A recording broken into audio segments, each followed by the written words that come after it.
तो तर 28:3. मनात कपट असूनही जो स्नेहभावाने बोलतो.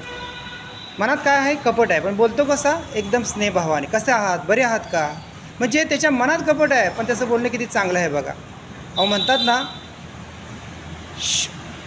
छातीवर वार करणारा शत्रू परवडला, पण पाठीवर वार करणारा मित्र नको आहे. कारण असे लोकच आपल्याला काय असतात?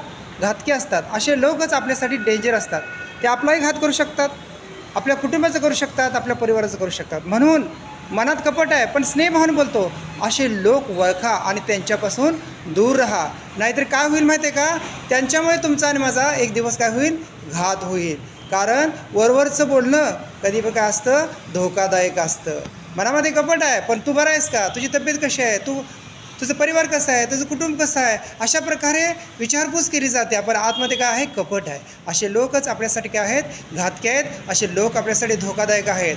म्हणून ज्यांच्या मनात कपट आहे, पण जे स्नेहभावानं, आदरानं बोलतात, अशा लोकांना ओळखा आणि अशा लोकांपासून काय करा? दूर राहा.